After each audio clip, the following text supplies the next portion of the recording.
കൊച്ചിയിൽ കാറിലെത്തി 50 ലക്ഷം രൂപ തട്ടിയ കൊട്ടേഷൻ സംഘം പിടിയിൽ. മരട് പോലീസാണ് കൊടൈക്കനാലിൽ നിന്ന് പ്രതികളെ പിടികൂടിയത്.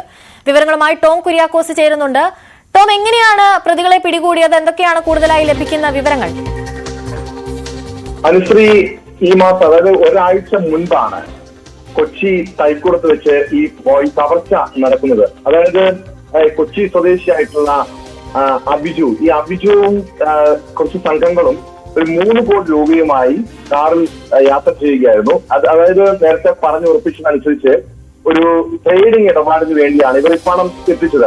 ഈ പണം കവർച്ച ചെയ്യാൻ വേണ്ടി ഹൈദരാബാദിൽ നിന്നുള്ള സംഘം കൊട്ടേഷൻ ഏർപ്പെട്ടിരുന്നു. അങ്ങനെ ഈ കൊട്ടേഷൻ സംഘം ഈ പച്ചാളം സ്വദേശിയായിട്ടുള്ള അഭിജുവിനെയും സംഘത്തെയും വളഞ്ഞ് കുരുമുളക് സ്പ്രേ പ്രയോഗിക്കുന്നു. പിന്നീട് ഈ വാഹനത്തിൽ 3 കോടിയോളം രൂപ വിവിധ ബാഗുകളിലായി 50 ലക്ഷം രൂപ വീതമുള്ള 6 ബാഗുകളിലായാണ് 3 കോടി രൂപ സൂക്ഷിച്ചിരുന്നത്.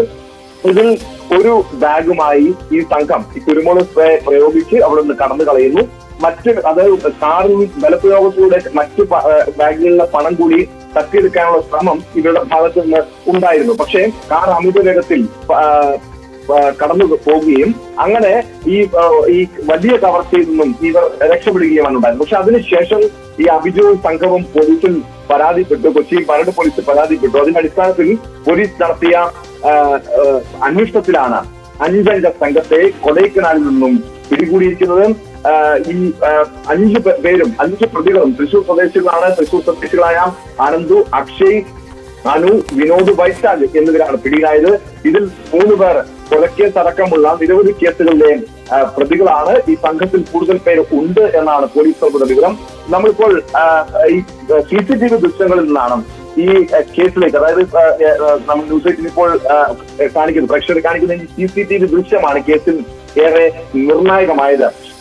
ഈ ദൃശ്യങ്ങൾ തന്നെ വ്യക്തമാണ് എങ്ങനെയാണ് ഇവർ പണം കവരുന്നത്. അതിനുശേഷം ഈ അഭിജുവും സംഘവും അവിടെ നിന്ന് രക്ഷപ്പെടുന്നതും കാറിൽ രക്ഷപ്പെടുന്നതും ഒക്കെ ഈ ദൃശ്യങ്ങളിൽ വളരെ വ്യക്തമാണ്. അങ്ങനെയാണ് പ്രതികളെ കുറിച്ചുള്ള സൂചന ലഭിച്ചത്. അഭിജു നൽകിയ വിവരത്തിന്റെ അടിസ്ഥാനത്തിലാണ് പ്രതികളിലേക്ക് പോലീസിന് എത്താൻ കഴിഞ്ഞത്. പക്ഷേ ഈ എങ്ങനെയാണ് ഈ 3 കോടി രൂപയുടെ ഉറവിടം സംബന്ധിച്ചാണ് പോലീസ് പ്രധാനമായും അന്വേഷിക്കുന്നത്.